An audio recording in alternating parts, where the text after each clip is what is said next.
साथियों नमस्कार। मैं प्रतीक चौधरी एडवोकेट आप लोगों को प्रणाम करता हूं। नंदन वंदन अभिनंदन आप लोगों का। आप लोग मेरे साथ बने हुए हैं, अपना प्यार मुझ पर लुटा रहे हैं। ऐसे ही मेरे साथ बने बने रहिए। आप लोगों का दिल से शुक्रिया। आज हम लोग बात करेंगे आरटीआई पर। आरटीआई की फाइनल अपील, आरटीआई की सेकंड अपील जो है, फाइनल अपील जो है, जो कि कमीशन में होती है, राज्य सूचना आयोग में और केंद्रीय सूचना आयोग में। वो बड़ा ही क्लिष्ट एक विषय है, बड़ा ही पेचीदा विषय है, बड़ा ही एक ऐसा विषय है जिस पर हमें बात करनी चाहिए। तो आज हम उसी बारे में बात करेंगे, उसी पर बात करेंगे। आपको मैं बताऊंगा सारी बारीकियां, कैसे आप आरटीआई को फाइल कर सकते हैं कमीशन में। तो आइए, वीडियो शुरू करने से पहले मैं आप लोगों से रिक्वेस्ट कर दूं कि जो मेरे चैनल पर नए हैं वो इसको सब्सक्राइब कर लें, लाइक करें, शेयर करें, जिससे कि हर ज़रूरतमंद तक मेरी वीडियो पहुंच सके। बाकी मेरे वीडियो को आप लोग स्किप ना करें, आप लोग लगातार वीडियो को देखें। स्किप करेंगे तो आपको समझ में नहीं आएगा। आगे पीछे चला चला के ना देखें। स्किप करने का मतलब होता है आगे पीछे ना चलाएं, सीधा मेरे वीडियो को देखें। उसके बाद भी आपको लगता है कुछ रह गया, कुछ छूटा है, तो मुझे आप कमेंट बॉक्स में लिख सकते हैं, मैसेज कर सकते हैं, व्हाट्सएप कर सकते हैं। मैं और मेरी पूरी टीम आपको उसका आंसर देने के लिए प्रतिबद्ध हैं। हम लोग आपके जो भी सवाल होंगे उनके जवाब देंगे। तो आइए, ज़्यादा समय ना लेते हुए वीडियो को स्टार्ट करते हैं। आज का जो हमारा टॉपिक है वो हम लेकर आए हैं आरटीआई से। आरटीआई अधिनियम 2005 में पूरे देश में लागू हुआ। उसके बाद लगातार भ्रष्टाचार की परतें खुलती गई। आरटीआई से लगातार पोल खुलती गई। तमाम भ्रष्टाचारी बेनकाब हुए, तमाम भ्रष्टाचारी जेल गए। लेकिन कहीं ना कहीं आरटीआई की जो चीज़ें हैं वो रुकावट पैदा करती हैं सूचना लेने में ही। वो उन चीज़ों में प्रमुख रूप से जो आता है वो आता है आरटीआई का प्रचार प्रसार। आरटीआई के बारे में बहुत सारे लोगों को यही नहीं मालूम कि उसकी आरटीआई का आवेदन आपने दिया तो उसके बाद अगर सूचना नहीं मिल रही है तो आपको क्या करना है।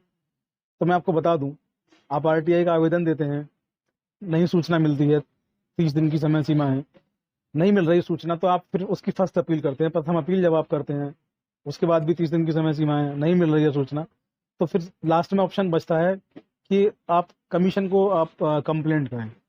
कमीशन में सेकंड अपील होती है, इसको अंतिम अपील भी, फाइनल अपील भी कहा जाता है। वो कमीशन में होती है। अब कमीशन में निर्धारित करने से पहले आप किस कमीशन में जाएंगे, आपको ये बिल्कुल सोच समझ के तय कर लेना चाहिए। यहाँ पे सबसे अच्छा फंडा ये है कि जो जो भी विभाग राज्य सरकार के अधीन है, जो विभाग राज्य सरकार कंट्रोल करती है, उनको चलाती है, उन सबकी की जो अपील होगी, फाइनल अपील, वो राज्य सूचना आयोग को जाएगी। और जो विभाग केंद्र सरकार के अधीन है, जिन विभागों को केंद्र सरकार चलाती है, उनकी अपील अगर होगी तो वो केंद्रीय सूचना आयोग में आप उसको सबमिट कर सकते हैं। अपील जो है वो सूचना अधिकार अधिनियम की धारा 19 में बताया गया अपील के बारे में। धारा 19 में ही बताया गया कि प्रथम अपील कब होगी, और धारा 19 में ही बताया गया कि सेकंड अपील इसकी कब होगी। तो सबसे पहले आपको अधिनियम को पढ़ना भी जरूरी है। मेरी आप सबको सलाह और रहेगी, जितने भी आरटीआई कार्यकर्ता हैं या जो भी आरटीआई एक्टिविस्ट बनना चाहते हैं या जो भी चाहते हैं कि आरटीआई से समाज का कुछ भला कर सकें, आप सब लोग पहले एक आरटीआई का एक छोटा सा एक अधिनियम ले लीजिए, बहुत छोटा है, उसको पढ़िए, स्टडी करिए। सेक्शन 19 में अपील दिया गया है।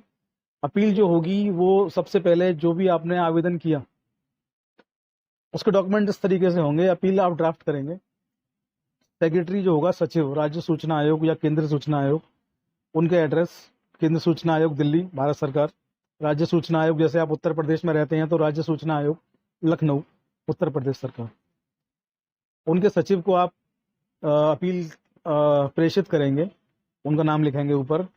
और आरटीआई रूल्स, यूपी में आरटीआई रूल्स लागू हैं, आरटीआई रूल्स के जो परफॉर्मा है उनके मुताबिक आप आरटीआई को तैयार करेंगे। आप उसमें लिखेंगे कि मैंने आवेदन दिया, मुझे जो सूचना आधी अधूरी मिली या नहीं मिली उसके बारे में जिक्र करेंगे। फिर आप लिखेंगे कि मैंने अपील भी दी, प्रथम अपील करी, उसके बाद जो आपको आधी अधूरी सूचना मिली या नहीं मिली उसका भी आप जिक्र करेंगे, उसको भी उसमें मेंशन करेंगे।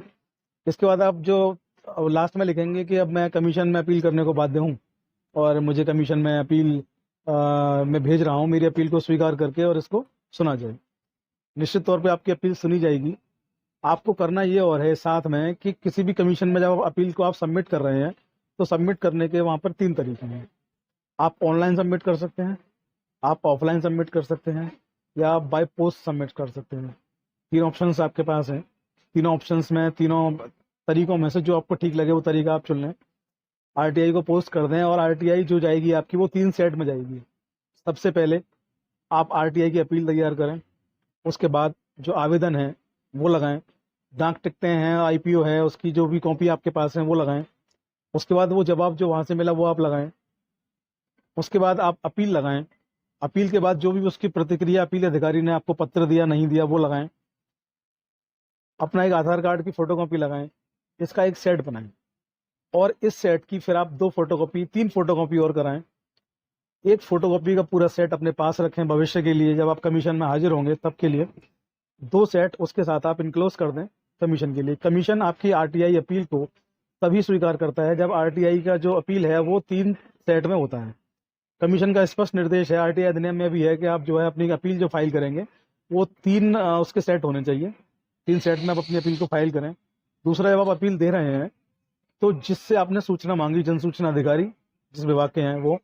दूसरा, अपील अधिकारी जिनसे आपने सूचना मांगी, जन सूचना अधिकारी, अपील अधिकारी, उनको आपको जो अपील आप भेज रहे हैं उसकी प्रतिलिपि, उसकी कॉपी आपको भेजनी होगी उन लोगों को।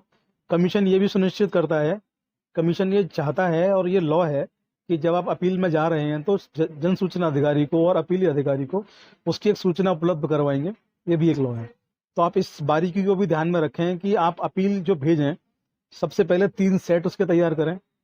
उसको पोस्ट से भेज सकते हैं, स्वयं जा करके जमा कर सकते हैं या ऑनलाइन फाइल कर सकते हैं। उसकी जो अपील आप भेज रहे हैं उसकी 2 कॉपी बनेंगी अलग से, 3 के अलावा 2 कॉपी अलग से बनेंगी। एक जन सूचना अधिकारी को जाएगी, एक आपके अपील अधिकारी को जाएगी। जब आपको नोटिस आएगा कमीशन का और जब आप सुनवाई पर पहुंचेंगे उस वक्त आपके पास जो अपीली अधिकारी और जन सूचना अधिकारी को जो आपने भेजा है उसकी डाक रसीदें आपको वहां पेश करनी होंगी कमीशन में। अगर आपकी डाक रसीदें वहां पेश नहीं होगी, अगर आप नहीं कर पाए, आपसे खो जाती है या आपने नहीं भेजी है, तो कमीशन को पूरा अधिकार होगा कि आपकी जो अपील है उसको खारिज कर दे। तो इन बारीकियों से बचें, इन गलतियों से बचें, बारीकियों को सीखें और अपनी अपील को सही तरीके से फाइल करें। बहुत ज़्यादा मैं यहाँ पर नहीं बता सकता हूँ, अभी शॉर्ट में इतना बता सकता था, मैंने आपको बता दिया। फिर भी आप लोगों की कोई क्वेरी हो, आप लोग जानना चाहते हो या आप लोग अलग से इस विषय पे मुझसे कुछ और जानकारी हासिल करना चाहते हो तो आप लोग मुझे कमेंट बॉक्स में लिखें, मुझे मैसेज करें, मुझे व्हाट्सएप पे आप लोग लिखें। मैं अलग से आपके लिए एक बड़ा वीडियो जिसमें सारी जानकारी होगी वो मैं आपके लिए पेश कर दूंगा। या आप लोग चाहें तो आप मुझसे लाइव भी आकर के जुड़ सकते हैं इस विषय पर बात करने के लिए। लेकिन इसके लिए आपको कमेंट बॉक्स में व्हाट्सएप पे आकर के या मैसेज में मुझे आपको लिखना होगा कि इस विषय पर आपको और जानकारी चाहिए और मैं लाइव आऊँ। अगर आप लोग कहेंगे तो मैं लाइव आऊँगा, वरना मेरे वीडियो आते रहेंगे, मैं लाइव नहीं आऊँगा। आप लोग कहेंगे तो मैं लाइव आऊँगा। तो बस आज के लिए इतनी जानकारी। आप लोग बने रहिए हमारे साथ।